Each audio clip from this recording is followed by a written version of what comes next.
The right wing is struggling to land any attacks against Minnesota Governor Tim Walz. And so they've basically decided on just, making things up. For one, they've been attacking his military record. In fact, here's J.D. Vance. What bothers me about Tim Walz is the stolen valor garbage. Do not pretend to be something that you're not. And if he wants to criticize me for getting an Ivy League education, I'm proud of the fact that my mamaw supported me, that I was able to make something of myself. I'd be ashamed if I was him and I lied about my military service like he did. So the claims of him making up his military service or lying about his military service is actually based off similar allegations that were made in 2006, the year after he retired from the military to run for Congress. So obviously Republicans back then also were attacking his military service. At least two people wrote into Walz's local paper, the Mankato Free Press, that year to accuse him of embellishing his service record. So now the man served 24 years in the Army National Guard before he retired. Republicans are claiming, though, that he abandoned his men right before they were scheduled to deploy to Iraq. Oh, how dare you leave your soldiers? But it turns out that is not true. In fact, a man who served under Walz in the National Guard says he decided to retire before his unit even got deployment orders, not after. So that whole idea of like, Walz was just scared of doing military service to actually putting himself in danger, and that's why he retired. No. He chose to retire before they even got their orders. In fact, according to Al Bonifield, who served 22 years in the Minnesota National Guard, speaking to News Nation's Joe Khalil, said that Walz, like many of the men in their unit, suspected that they may be deployed soon, but had been given no official orders when he decided to retire. Quote, he told us that he wanted to run for Congress, and he was in a tough spot because he was pretty sure we were going to Iraq. We didn't have orders, but we didn't have any kind of orders at all. So now wait a minute, how does this help the story? Well, Bonifield added that Walz had struggled with this decision since he had been planning to retire to go into Congress anyway. But like, yes, he suspected that, man, my unit is going to go to Iraq. So I don't know. It's a difficult decision, right? And so he spoke with his fellow service members for 30 to 45 minutes, basically asking him, hey, what do you think I should do? Where can I be a better person for this, for the soldiers? Where can I be a better person for Minnesota? Where can I be a better person for the United States? Should I stay or should I go, essentially, right? Now, others who'd served with Walz said the same thing. Joe Eustace, who served with Walz for years, told the Washington Post that while he disagreed with the governor's politics, he never had any indication that he was a coward or anything like that. He said that Walz did not avoid combat duty and was a good soldier. At the time Walz left the unit, Eustace told the Post that there had only been speculation that the unit could be deployed. Quote, other than having a rumor, we were not notified that we were going to be deployed. Bonifield, getting back to him, vehemently pushed back in the assertion that Walz had abandoned his unit, calling it both wrong and BS. And after Walz had retired, Bonifield said that there was, yes, a little bit of remorse in the unit that he had left, given that he had trained many of them across a decade. So they actually didn't want to see him go. And that was the big problem there. Not that they were going to, deploy and that he was being a coward, but that they were going to miss him. In fact, here's what he said, quote, he was our person to go to. He had the answers. He was also a father figure to us. If we had a problem, we needed to talk to somebody, he was there. Which totally, matches his personality. From what I've seen of him, yeah, that's the guy. Now, Walz had later reached out to Bonifield and his brother to discuss ways to better push Veterans Affairs issues in Congress, and then he eventually got on the Veterans Affairs Committee and actually pushed for helping veterans. So that's what he was going to do. So now there's more. Representative Mike Sherrill, herself a Navy veteran, went on CNN to declare Republicans' attacks on Walz's service record as, quote, incredibly offensive. It's reminiscent of the swift boat BS that Senator John Kerry faced during his election in 2004.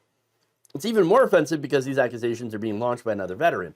Which, by the way, yes. So J.D. Vance served as basically a battlefield journalist. Okay, so he was doing press reports and escorting journalists around Iraq. And so while he was there, he admitted that, hey, I was lucky to escape any, combat. So I didn't deal with any combat, and I was lucky. All right, well, there you are. So him attacking Walz is pretty gross, and opportunistic, by the way. And that's who J.D. Vance is. He is gross and opportunistic.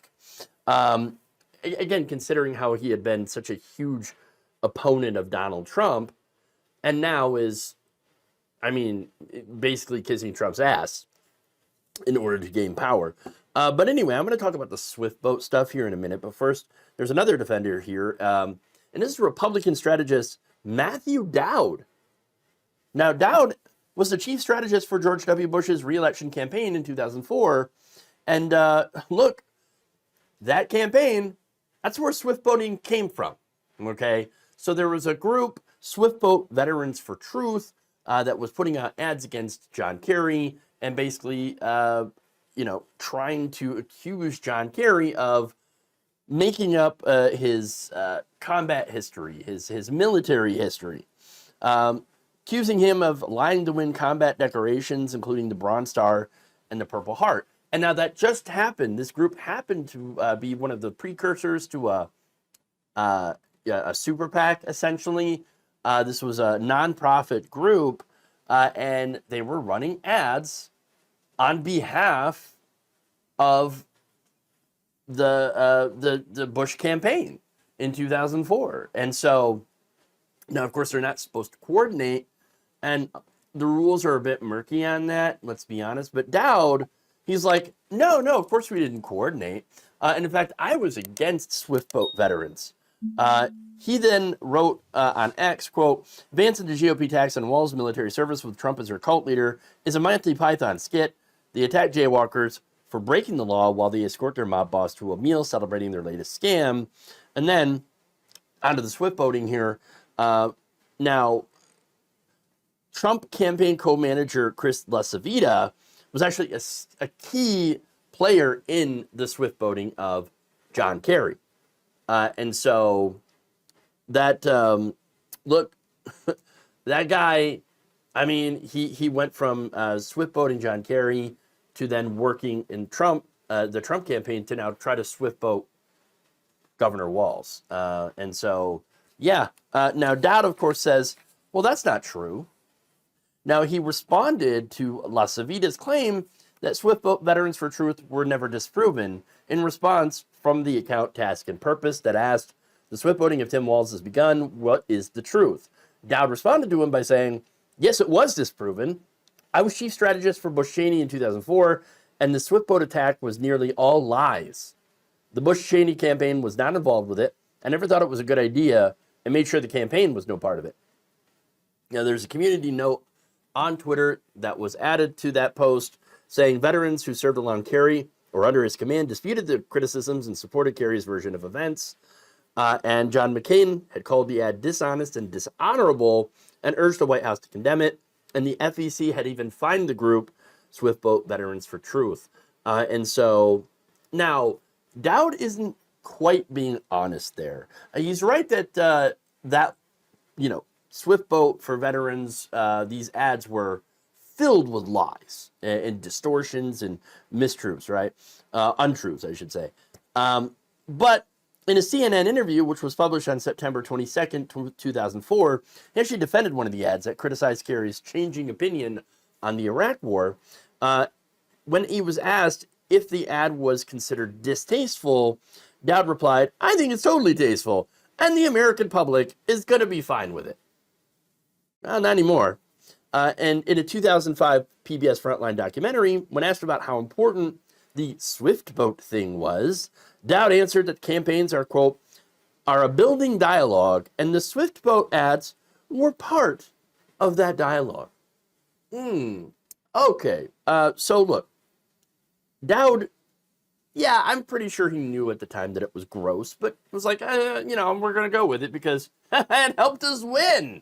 I mean, it's one of the ways that he was able to Bush was able to fend off a challenge from John Kerry, making him basically downplay his own military service, which again is pretty gross, right? But of course, now, later on, Dowd is regretting it. Now, that's the stolen valor BS, okay? And that's what it is. It is all absolute and utter garbage. But let's get to the fun. Tampon Tim. Oh, good. So apparently another attack against Tim Walz is that he allegedly forced the placement of tampons in little boys' bathrooms in the schools. Oh my God, what a horrible, horrible thing for some reason. Now, it turns out that's not even true. Of course not. Now, Walz did sign a bill that provides students with access to menstrual products at no charge, which is actually super based. I like it. But nothing in the bill specified how or where these products should be made available. So no, he was not forcing them in the little boy's bathroom. Okay. Now, for example, at Hennepin, the state largest school district, the free products are not found in traditional male-only bathrooms. They are provided for free to all in non-gendered bathrooms, girls' bathrooms, or from health staffers. So now here's the thing. I don't actually care if they're in boys' bathrooms or not. The idea that boys need to be sheltered from seeing tampon dispensers in the bathroom is pretty hilarious. I mean, if anything, boys need to learn about periods, okay? There's a lot of dudes out there that should absolutely have some sort of basic knowledge about human female anatomy and how it works. Trust me. Y'all need some education on this, okay? You will help out your future wife/girlfriend immensely if you learn just a little bit, just the basics, and stop being so afraid of menstrual cycles. Or, stop being so ignorant about menstrual cycles.